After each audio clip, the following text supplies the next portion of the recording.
요즘 저희 큰애가 군대에 가 있어서 그런지 군대 생각이 가끔 납니다. 이번 주 설교 준비하면서도 군대에서 있었던 일이 생각이 났는데요. 제가 군대에 있을 때만 해도 구타도 있고 얼차례도 많이 있던 그런 시대입니다. 30년도 더 됐으니까 그때는 그랬습니다. 지금 생각해 보면 군기를 잡기 위해서 일부러 단체로 그냥 얼차례를 주기도 했던 것 같습니다. 군대 갔다 오지 않으신 분들은 잘 이해가 안 될지 모르지만 한 달에 한두 번은 이유 없이 이 모든 부대원들이 얼차례를 받기도 했습니다. 근데 그때 참 부러운 사람들이 있습니다. 모든 부대원들이 이제 다 얼차례 받으려고 다 모여 있는데 시작하기 전에 열애 이렇게 외치는 사람들이 있습니다.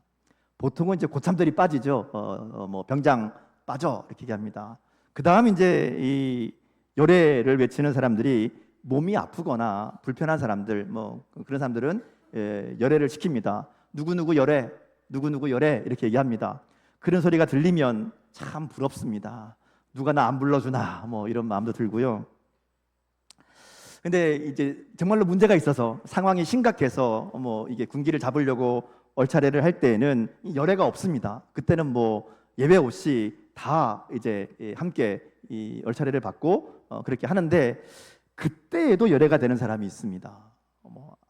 무슨 일이 있어도 아무리 상황이 심각해도 반드시 열애되는 인원이 있습니다. 누군가 하면 근무조입니다. 그 시간에 일해야 되는 사람들, 나가서 경비를 쓰고 나가서 일을 해야 되는 사람들은 자동적으로 열애가 됩니다. 왜냐하면 빠지면 안 되잖아요. 그러니까 중요한 일이 있으니까 그들은 열애가 되어서 근무하러 나가고 나머지는 다 이제 기합받고 있는 겁니다. 그러면 참 그 사람들이 부럽습니다. 내가 나가면 더 열심히 할 것 같은데 그런 마음도 들지요. 오늘 제가 별로 좋아하지 않는 군대 얘기를 하면서 설교를 시작한 것은 오늘 본문의 상황이 딱 그렇게 심판에서 열애된 것 같은 교회를 향한 말씀이기 때문에 그렇습니다. 지난주에 우리 말씀 나눈 것처럼 요한계시록에는 세 개의 큰 심판의 이야기가 있고요. 또 그 심판의 이야기 사이에 성격이 다른 이야기가 삽입되어 있습니다. 우리 지난주에 봤던 첫 번째 심판의 이야기였던 7인을 떼는 심판에서는 6번째 인까지 떼어진 다음에 7번째 인을 떼기 전에 7장의 말씀이 나와 있었죠. 이 7장의 말씀이 하나님의 인침을 받은 백성들에 대한 이야기였습니다.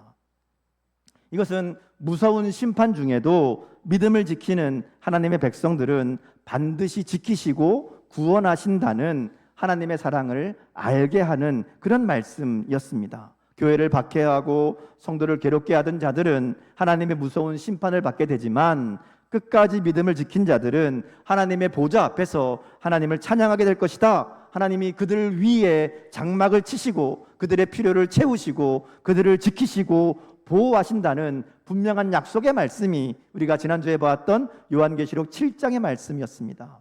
아마 사도 요한과 초대교회 성도들은 이 말씀을 들으면서 그들이 고난 가운데 박해 가운데 있지만 그들 위에 장막을 치신다는 이 주님의 말씀이 큰 위로와 소망이 되었을 겁니다. 그리고 이제 두 번째 심판의 이야기, 곧 7나팔의 심판이 이어지지요. 이번에도 똑같아요. 6번째까지 심판이 끝나고 7번째 나팔이 불기 전에 또 다른 이야기가 등장합니다. 그게 이제 오늘 우리가 읽은 10장 그리고 11장 3절까지의 이야기입니다. 그러니까 7장에서는 반드시 교회가 승리한다. 하나님이 하나님의 백성들을 지키신다. 그들은 고난에서 벗어난다. 이렇게 약속하시는 말씀을 보여주셨다면 오늘 우리가 읽은 10장과 11장에 나오는 이야기는 그렇게 구원하신, 그렇게 심판에서 건져내신 하나님의 백성들에게 하나님이 주신 사명이 있다 이렇게 이야기합니다. 이유 없이 구원받은 게 아니라는 것이죠. 하나님의 구원에는 분명한 목적, 곧 사명이 있다. 이것을 오늘 본문 10장과 11장 앞부분에서 이야기합니다. 자, 중요한 것은 이 사명이라는 것이 구원의 조건이 아니라는 겁니다. 너 이거 해야 구원받아 이게 아니라 이미 구원하신, 이미 하나님의 은혜로 인침을 받은 자들은 이 세상에서 하나님의 목적을 따라 해야 될 일이 있다 이 얘기를 하시는 거예요. 이게 이제 하나님의 사랑과 하나님의 나라를 전하는 사명이 있음을 말씀하는 겁니다. 구원을 얻기 위한 사명이 아니라 구원받은 자로서 하나님의 백성들에게 주시는 이 영광과 승리를 누리기 위해서 우리에게 해야 될 일이 있다는 것을 말씀하는 거죠.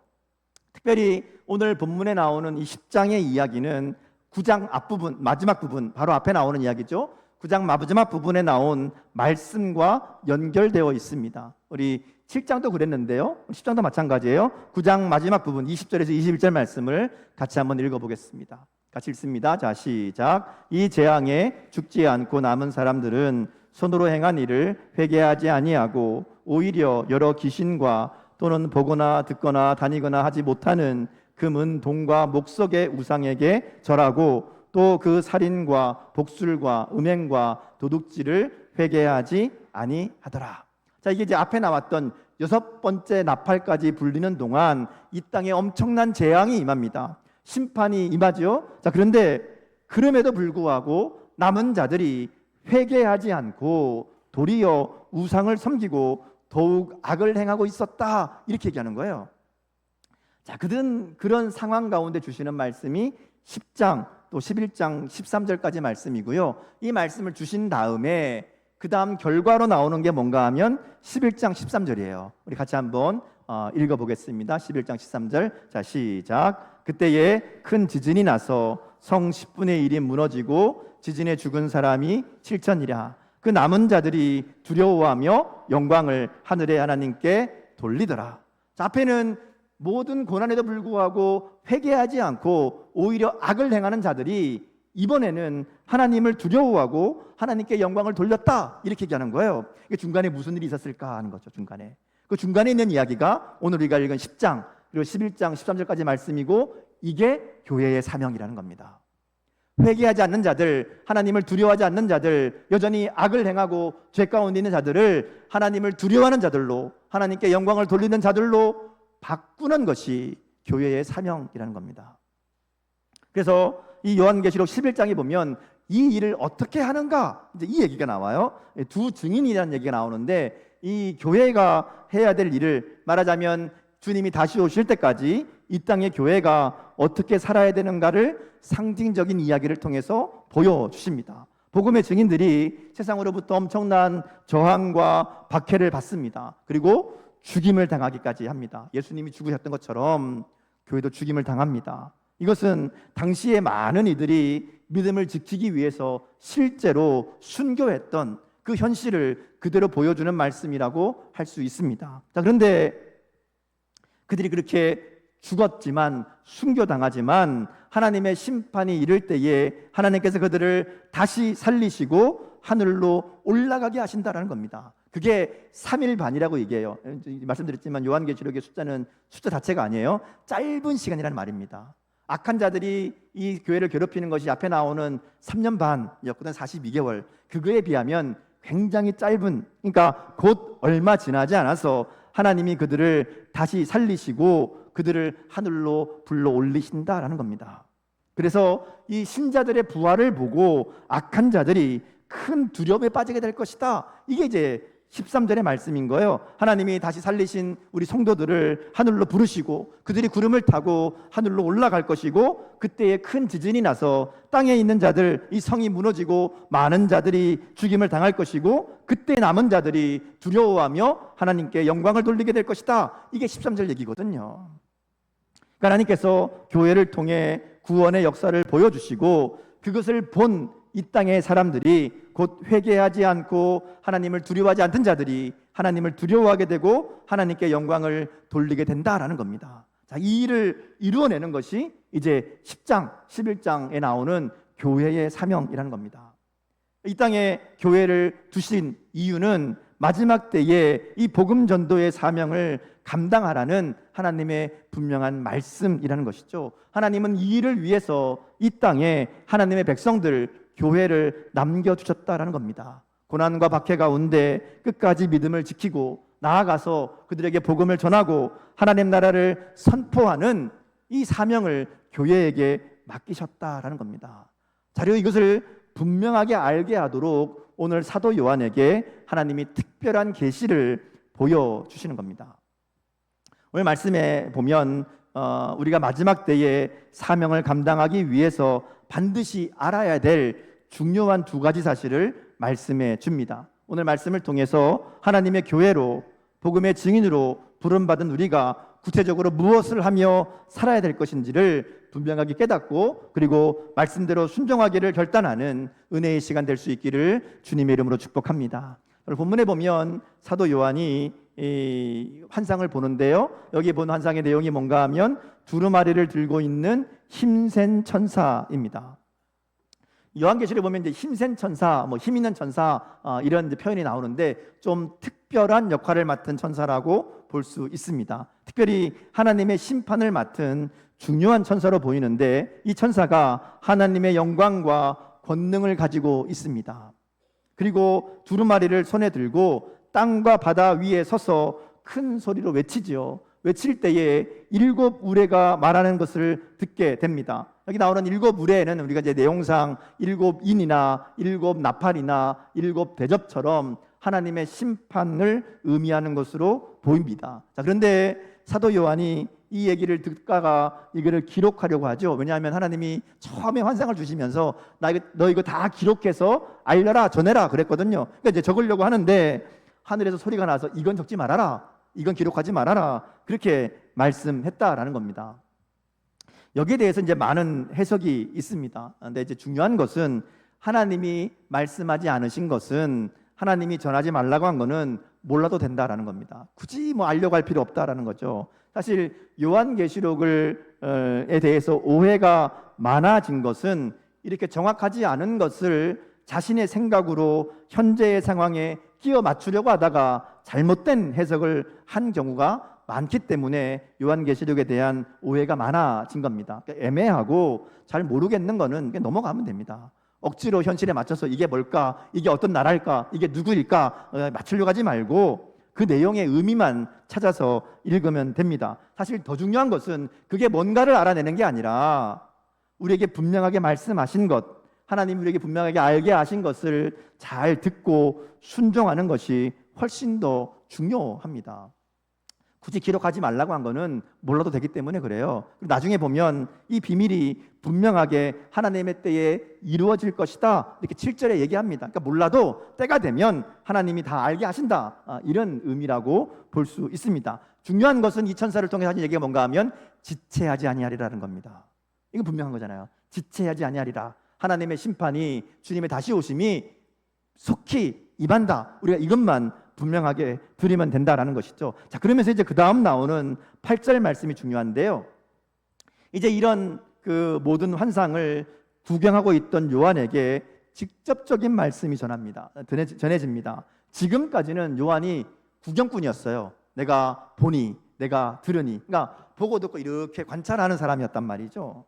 근데 이 8절에 보면, 이 8절에서 11절 말씀은 요한을 이 환상 속으로, 상황 속으로 직접 들어가게 합니다. 구경하는 사람이 아니라 그 환상의 내용에 참여하는 사람이 되는 거죠. 우리 8절 말씀을 같이 한번 읽겠습니다. 자, 시작. 하늘에서 나서 내게 들리던 음성이 또 내게 말하여 이르되, 내가 가서 바다와 땅을 밟고 서 있는 천사의 손에 펴 놓인 두루마리를 가지라 하기로, 이렇게 말씀합니다. 하나님이 요한에게 주신 말씀은 보고 있던 것 중에 가서 천사한테 그 달라 그래서 받아라, 두루마리를 받아라, 이런 이야기입니다. 이 두루마리는 우리 계시록 5장에 나왔던 두루마리와 같은 것으로 봅니다. 계시록 5장에 보면 봉인된 두루마리가 나오죠. 그래서 힘센 천사가 나와서 누가 이거 뗄 것이냐 막 그럴 때에 어린 양 예수님이 와서 그 봉인을 뗀다, 이런 얘기들이 나오거든요. 그 두루마리입니다. 그때는 봉인돼 있었는데 지금은 열려 있어요. 왜냐하면 예수님이 와서 뗐잖아요. 7인이 막 쏟아졌잖아요. 그래서 이 두루마리가 열려 있는 것을 들고 있습니다. 자, 그런데 내용이 뭐였는가 하면 하나님의 심판의 내용이었어요. 그리고 심판 중에도 하나님의 백성들을 지키시고 보호하신다는 내용이었다는 것을 우리가 짐작해 볼 수 있습니다. 왜냐하면 이 두루마리를 열 때마다 세상에 재앙이 임하거든요. 그럼 아마 이 재앙을 일으키는 이유, 너희들이 이런 죄가 있기 때문에 하나님이 심판하실 수밖에 없다라는 그런 내용이 아닐까, 우리가 이렇게 짐작해 볼 수 있다는 것이죠. 하나님이 세상을 반드시 심판하신다라는 선언이 담겨 있는 그 무서운 재앙에 대한 그런 이야기들이 여기 담겨 있을 것이다. 이렇게 짐작해 볼 수 있습니다. 자, 그래서 이 두루마리를 달라 그래서 받으려고 하니까 이 천사가 두루마리를 주면서 갖다 먹어버려라 이렇게 얘기하는 거예요. 먹어라 하는 거, 먹어라. 9절 말씀 우리 한번 같이 읽겠습니다. 자, 시작. 내가 천사에게 나아가 작은 두루마리를 달라 한즉 천사가 이르되 갖다 먹어버리라. 내 배에는 쓰나 내 입에는 꿀같이 달리라 하거늘. 쉽게 얘기하면 책을 먹으라는 겁니다. 뭐 옛날엔 두루마리니까 요즘처럼 이런 종이책이 아니라 아마 다른 형태였겠지만 어쨌든지 간에 그걸 먹으라는 겁니다. 진짜 먹으라는 건 아니잖아요. 요한계시록 우리가 계속 상징적인 표현이라고 말씀드렸잖아요. 이것도 찢어 먹어라 이런 이야기가 아니라 먹어서 소화시켜라, 온전히 너의 것으로 만들어라 이런 의미입니다. 먹어버리라 라는 말의 의미가 바로 그런 의미입니다. 근데 이 두루마리를 먹는 이 모습은 이 요한계시록에만 있는 게 아니고요, 에스겔에도 있습니다. 구약성경 에스겔에 보면 이미 이런 비슷한 내용들이 나와요. 에스겔이 하나님의 선지자로 부름받을 때 하나님이 에스겔에게 내가 너의 선지자로 세우고 이스라엘 백성들에게 보낸다 할 때에 보여주신 것이 바로 이 두루마리를 먹는 경험입니다.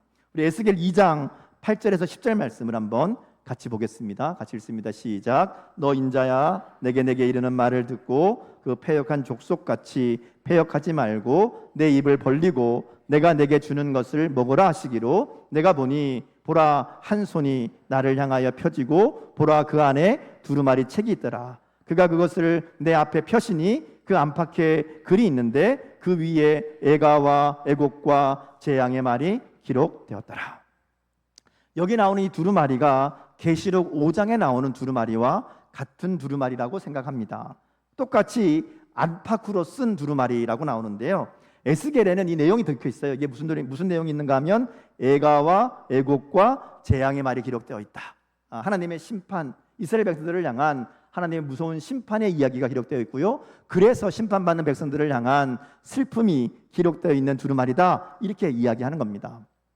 우리가 지금 요한계시를 보고 있는 내용과 비슷한 내용이죠. 자, 그리고 이어지는 3장에 보면 오늘 본문에 나오는 내용과 비슷한 말씀이 이어집니다. 에스겔 3장 3절 말씀을 같이 읽겠습니다. 자, 시작. 내게 이르시되 인자야, 내가 내게 주는 이 두루마리를 내 배에 넣으며 내 창자에 채우라 하시기에 내가 먹으니 그것이 내 입에서 달기가 꿀 같더라. 자, 이 두루마리를 먹은 에스겔에게 그 다음 하시는 얘기가 뭔가 하면 너 이제 그거 먹었으니까 가서 전해라 이렇게 얘기하는 거예요. 내가 준 이 이야기를 가서 백성들에게 전해라. 그러면서 에스겔을 그들에게 파수꾼으로 세우셨다 이렇게 말씀합니다. 에스겔 3장 쭉 뒤에 보면요, 그들이 듣지 않아도 하나님의 심판을 전하고 그들에게 하나님께로 돌아오라고 이 말씀을 선포하는 사명을 에스겔에게 맡기십니다. 실제로 에스겔이 가서 막 전하는데 안 들어요. 백성들이 거부하고 무시하고 오히려 에스겔을 핍박하고 고난과 어려움을 당하게 합니다. 자, 그럼에도 불구하고 에스겔이 끝까지 하나님의 말씀을 선포하는 이 사명을 감당합니다. 정말 목숨을 걸고 이 일을 감당해 나가거든요. 그러니까 지금 요한에게 이 똑같은 이야기를 하시는 거예요. 에스겔을 불러서 책을 먹이시고 사명을 주셨던 것처럼 지금 사도 요한에게 그리고 초대 교회를 향해서 동일한 사명을 주시는 일이라는 것이죠. 하나님의 말씀을 먹고 그것을 가지고 가서 전해라, 백성들에게 선포해라, 하나님의 심판을 전하고 하나님의 구원을 전해라 이렇게 말씀하는 겁니다. 그런데 에스겔에 나오는 이 두루마리를 먹는 이야기와 오늘 본문에 나오는 이야기를 보면 한 가지 다른 점이 있습니다. 에스겔에서는 두루마리를 먹을 때에 입에 달았다라고만 나오는데 오늘 본문에 보면 배에는 쓰나 입에는 꿀같이 달리라 이렇게 9절에서 말씀합니다. 이것은 하나님의 말씀, 곧 복음을 들을 때에는 구원의 은혜와 감격으로 기뻐하게 됨을 말합니다. 하나님의 구원의 은혜를 듣게 되고 하나님이 자기 백성들을 살리신다는 말씀을 들을 때에 그들에게 영원한 생명을 주시고 복을 주시고 하나님 나라에서 하나님과 함께하는 이 은혜를 주신다는 것을 깨달을 때에 너무나 기쁘고 감사하죠. 그래서 이것이 입에 달다 이렇게 표현한다는 겁니다. 더군다나 지금 교회가 핍박 가운데 있고 고난 가운데 있고 위기 가운데 있는데 그런 그들을 지키시고 그들이 분명히 승리하게 하실 것이라는 이 하나님의 약속은 너무나 달콤한 말씀이라는 것이죠. 그런데 문제는 이것이 배에는 쓰다 이렇게 얘기합니다. 배에 쓰다, 이게 무슨 의미일까? 크게 두 가지 의미로 이 말씀을 읽을 수 있습니다. 하나는 아까 말씀드린 것처럼 하나님의 말씀을 들을 때에, 읽을 때에 참 은혜가 되고 기쁨이 되고 감사가 되는데, 그 말씀을 소화해서 내 것이 되게 하는 것은 힘들고 고통스러울 수 있다는 겁니다. 여러분 그렇잖아요. 하나님의 말씀대로 사는 것이 결코 쉬운 일이 아닙니다. 분명히 맞는 말이고 좋은 것이라는 건 알지만 내가 그 말씀대로 살아가는 데에는 수많은 방해와 어려움이 있다는 것이죠. 악한 나의 본성, 나의 성격, 나의 성품, 나의 감정이 방해가 됩니다. 말씀대로 살아가는 것을 가로막습니다. 때로는 주변 사람들이 방해가 됩니다. 말씀대로 살아가는 것을 못하도록 유혹하고 또 방해하지요. 때로는 악한 세상이 방해가 되기도 합니다. 그래서 힘쓰고 애쓰는 수고가 있어야 말씀대로 사는, 말씀을 소화하는 삶을 살 수 있다라는 겁니다. 근데 이런 수고가 없으면 말씀이 절대로 내 것이 되지 않습니다. 말씀을 듣기만 하고 알기만 하는 사람은 하나님의 말씀을 그 속에 담고 있다고 말할 수 없다는 것이죠. 말씀을 소화하는 배에 쓴 이 과정이 있어야 비로소 진짜 말씀의 사람이 되고 그 말씀이 나를 변화시키고 말씀을 가진 사람으로 살아가게 된다라는 겁니다. 오늘 여러분 어떠신가요? 여러분은 말씀을 입에만 달고 있는 사람입니까? 아니면 배에 소화해서 고난과 쓴 고통의 시간들이 있지만 그것을 잘 소화해서 말씀대로 살고 있는 사람인가요? 말씀을 소화하기 위해서, 말씀대로 살기 위해서는 나의 성격을 죽이고 나의 감정을 죽이고 나의 욕심을 내려놓고 힘쓰고 애씀이 있어야 됩니다. 주변의 방해와 유혹에도 흔들리지 않고 굳은 결심과 믿음으로 잘 견뎌내야 된다라는 것이죠. 오늘 저와 여러분에게 말씀이 들려지는 것으로 끝나지 않고 입술에만 있는 말씀이 아니라 잘 소화하고 품어서 말씀대로 순종하며 말씀대로 변화되는 능력의 삶을 살아가는 저와 여러분 될 수 있기를 주님의 이름으로 축복합니다. 또 한 가지 말씀이 배에 쓰다라는 말은요, 이 사도 요한과 또 교회의 상황을 생각해 보면 이 복음을 전해야 되는 현실에 대한 말씀이라고 할 수 있습니다. 이 하나님의 말씀을 전해야 되는데 전하는 일이 쉽지 않잖아요. 가서 전하면 하나님의 심판을 얘기하면 그러지 않아도 박해받고 있는데 살아남을 수 없습니다. 거부하고 거역하는 자들, 반대하는 자들에게 하나님의 말씀을 전한다는 것이 쉬운 일이 아니라는 겁니다. 하나님의 말씀은 분명히 좋은 것인데 전하는 과정은 쓰다라는 것이죠. 그래서 11절에 보면 사도 요한에게 그리고 이 땅의 교회를 향해서 하나님이 다시 예언하라 이렇게 말씀합니다. 우리 같이 한번 읽어볼까요? 11절 말씀 같이 읽습니다. 자, 시작. 그가 내게 말하기를 내가 많은 백성과 나라와 방언과 임금에게 다시 예언하여야 하리라 하더라.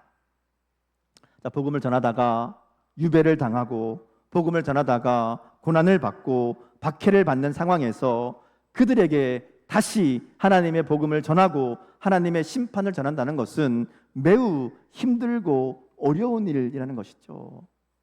잘 들어주는 사람한테도 전하기 어려운데 나를 죽이려는 자들에게, 이거 전하면 나를 죽이려는 자들에게 이 복음을 전하는 것, 이게 쉬운 일이 아니다라는 겁니다. 근데 그럼에도 불구하고 아무리 고난이 있어도 박해와 반대가 있어도 다시 세상에 이 복음을 전할 사명이 교회에 있다, 하나님이 그것을 분명하게 말씀하는 겁니다. 11절의 말씀을 요한에게 그리고 초대교회에게 그리고 오늘 우리들에게 들려주신다라는 겁니다.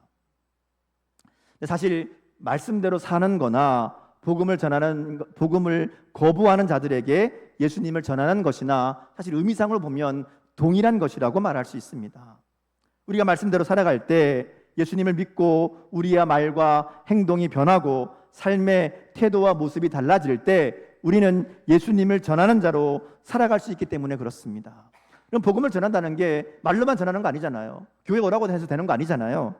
삶을 통해서 복음의 능력, 구원의 은혜를 보여주는 것이 증인의 삶이라고 말할 수 있습니다. 여러분, 증인은 자기가 보고 들은 것을 말하는 사람이잖아요. 우리가 복음의 증인이 된다는 것은 나의 삶에 함께 하시는, 나를 변화시키시고 나를 새롭게 하시는 그 하나님의 은혜와 능력을 내 삶을 통해서 보여주는 것이, 그게 증인이잖아요. 그러니까 우리의 삶에 그와 같은 복음의 증거가 있어야 된다는 겁니다. 오늘 우리의 삶이 예수님의 사랑과 은혜를 보여주는 삶이 되고 있습니까? 그저 내가 편한 대로, 내 마음대로, 내가 하고 싶은 대로 살면서 우리의 삶에 전혀 하나님의 은혜와 사랑이 드러나지 않는, 복음이 보이지 않는 그런 삶을 살고 있는 것은 아닌가 하는 겁니다.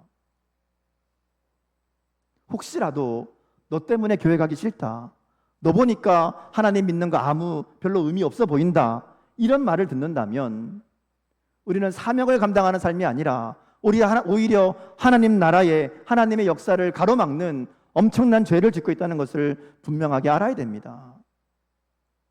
우리 주위 사람들이 오늘 나의 가족과 나의 이웃과 나의 동료가 우리의 삶을 보면서, 야, 나도 너처럼 살고 싶다, 네가 믿는 그 예수님, 그 하나님 나도 좀 알고 싶고 믿고 싶다, 이런 고백을 들어야 됩니다.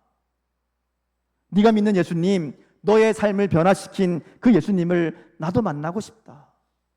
오늘 우리가 이 땅에서 해야 될 사명이 바로 이것이라는 겁니다. 이 고백을 듣는 것이 우리가 이 땅에서 복음을 전하는 사명을 감당하는 삶이라는 거죠. 이게 어렵습니다. 힘듭니다. 그래서 배에 쓰다, 이렇게 말씀하는 거예요. 자, 오늘 말씀해 보면 이게 불가능하고 어렵고 힘들기만 한 일이 아니라는 것을 말씀합니다. 9절과 10절에 보면요, 이 배는 쓰고 입에는 달다라는 얘기가 반복해서 나오는데 순서가 달라요. 10절 말씀에 보면 요한이 이 두루마리를 받아서 먹습니다. 먹을 때에 입에는 꿀같이 다나 먹은 후에는 배에 쓰게 되었다, 이렇게 말합니다.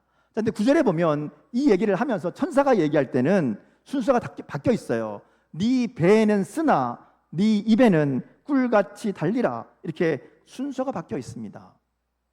이게 무슨 의미일까?